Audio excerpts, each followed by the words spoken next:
வணக்கம், நான் கலைவாணி ராஜசேகரன். இன்றைக்கான காணொலியில நாம பார்க்க போற விஷயம், உங்களை அறியாமலே உங்களுக்கு ரோல் மாடலா இருந்தவங்க, இல்ல உங்களுக்கு ஒரு இன்ஸ்பிரேஷனா இருந்தவங்க, நீங்க துவண்டு விழுந்து இது போதும், இதுக்கு மேல் என்னால சமாளிக்க முடியாது அப்படின்ற ஒரு சந்தர்ப்பம் வரும்போது உங்களை எழும்புறதுக்கு உங்களுக்கு ஒரு திடமா இருந்தவங்க, உங்களுக்கு ஒரு பூஸ்ட் கொடுத்தவங்க அப்படின்னு ஒருத்தவங்க எல்லாரோட வாழ்க்கையிலயும் இருப்பாங்க. ஆனா அவங்கதான் அப்படி இருந்தாங்கன்றது நீங்க அந்த சூழ்நிலைக்கு வரும் வரை நீங்க அதை உணர மாட்டீங்க.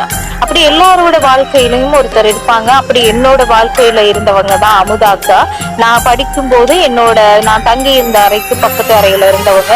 ரொம்ப சிறிய 2 பிள்ளைகளோட, கணவன் வெளியில வேலை செய்யும் போதும் 3 வயதும் 1 வயதும் இருக்கிற பிள்ளைகளோட, அந்த சிறிய இடைவெளி இருக்கிற பிள்ளைகளோட தனியா அனைத்து வேலைகளையும் செஞ்சு கொண்டு, அவங்களோட பர்சனல் குரோத்துக்கு என்ன செய்யணுமோ அந்த வேலைகளையும் செஞ்சு கொண்டு, பிள்ளைகளோட உடல் நலம் உள நலத்திலையும் கருத்தில் கொண்டு யாரையும் எந்தவித குறையும் சொல்லாம வாழ்ந்தவங்க அவங்க.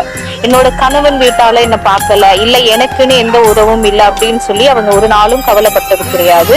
என்ன செய்ய தங்கச்சி, வாழ்ந்துதானே ஆகணும் அப்படின்னு ஒரு வார்த்தையை அடிக்கடி சொல்லுவாங்க. அந்த வார்த்தை எப்போதும் இப்போ என்னோட காதுல கேட்டுக்கிட்டு இருக்க மாதிரியே இருக்கு. அவங்களோட அந்த சூழ்நிலைக்கு ஒரு நாள் நானும் தள்ளப்பட்டேன். என்னோட பிள்ளைகளோட நான் தனியா சங்கடப்பட வேண்டிய சில சூழ்நிலைகளும் உருவாகி இருந்துச்சு. அப்போது நான் யாரையும் குறை சொல்லக்கூடாது, குறை சொல்றதுல எந்த பயனும் இல்லை, நம்ம வாழ்க்கைய நாம வாழணும் அப்படின்ற ஒரு உத்வேகத்தை தந்தது அவங்களோட வார்த்தை. அவங்க அந்த நிலையில இருந்து அந்த சங்கடங்களை நான் பார்த்த பிறகு நாமளும் எது நடந்தாலும் நம்ம வாழ்க்கையை நாம தான் வாழணும் இல்லையா?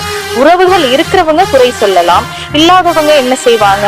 அதனால இருக்கு அப்படின்ற ஒரு விஷயத்துக்காக குறை சொல்வதை விட அது இல்லதானே, அதுக்கு அடுத்து இருக்கிற நிகழ்வுகளை நாம செய்துதான் போகணும், நம்ம அடுத்த வாழ்க்கைய வாழ்ந்துதான் ஆகணும், அடுத்த விஷயத்த நாம பார்க்கதான் வேணும் அப்படின்ற ஒரு நிலைக்கு தள்ளப்படுவோம் இல்லையா? சோ அந்த இடத்துக்கு நாம தள்ளப்படுறதுக்கு முன்னாடி நம்மளோட இந்த குறை கூறும் எண்ணத்தால பிரச்சனைகளை ஏற்படுத்திக் கொள்வோம். சோ நீங்க யாரையும் குறை சொல்ல போகாதீங்க, உங்க வாழ்க்கையை நீங்க வாழணும். இருக்கிறவர்கள் தான் குறை சொல்லுவாங்க, இல்லாதவங்க வாழ்க்கையை வாழ்ந்துட்டு தான் போவாங்க. எப்போதுமே தனக்கு ஒரு விஷயம் இல்லைன்னு நினைச்சுக்குங்க, அப்ப யாரையும் குறை சொல்ல மனசு வராது. சோ தேங்க்யூ அமுதாக்கா. என்னோட சங்கடமான நிலையில உங்களோட வாழ்க்கை, உங்களோட வார்த்தை எனக்கு துணையா நின்னுச்சு. இது போல உங்களோட வாழ்க்கையில யாரு இப்படி உங்களோட ஹிடன் ரோல் மாடலா இருந்தாங்களோ அவங்கள இந்த வீடியோ கீழே டேக் பண்ணுங்க. அவங்க என்ன செஞ்சாங்கன்றதை தெரியப்படுத்துங்க, எங்க எல்லாருக்கும் தெரியவும் படுத்துங்க. நாங்களும் அவங்கள பாராட்டுறோம். உங்களோட வாழ்க்கைக்கு அது எப்படி உத்வேகமா இருந்துச்சுன்றதையும் தெரிஞ்சுக்கிறோம்.